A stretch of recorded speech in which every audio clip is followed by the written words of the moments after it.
পঞ্চম শ্রেণীতে পঞ্চম শ্রেণী থেকে ষষ্ঠ শ্রেণীতে ভর্তি হলে যে ছাত্রছাত্রীরা ভর্তি হয়, তারপরে প্রথম বীজগণিতের প্রথম একটা সূত্র মুখস্থ করতে হয়, সেটা হচ্ছে বর্গ নির্ণয়ের a plus B whole square. a plus B whole square এই সূত্রটি মুখস্থ করতে হয়।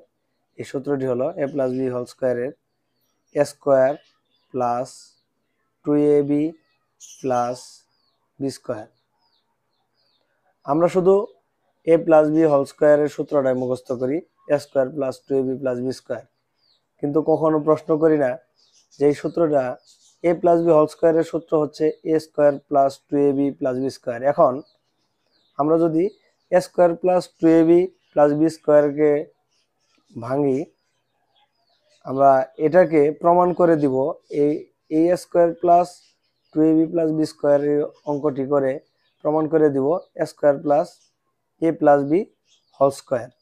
কিভাবে এটা a plus B whole square প্রমাণ করে দিব, সেটা হচ্ছে এখানে a স্কয়ার, যেহেতু সবগুলোর সামনে প্লাস চিহ্ন আছে, সেক্ষেত্রে বি স্কয়ারটা আমরা এখানে আনতে পারবো।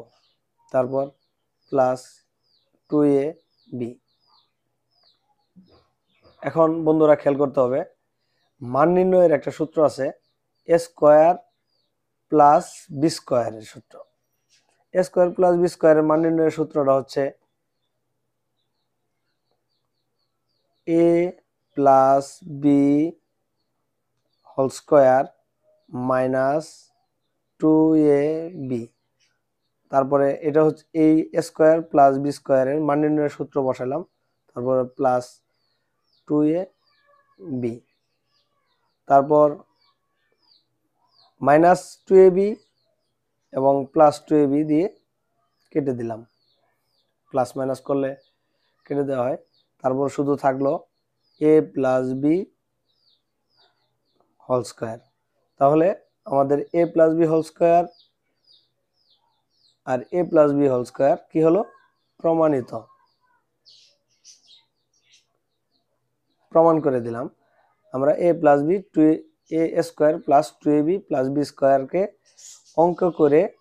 অঙ্কের মাধ্যমে আমরা a plus B whole square প্রমাণিত করে দিলাম। ধন্যবাদ সবাইকে।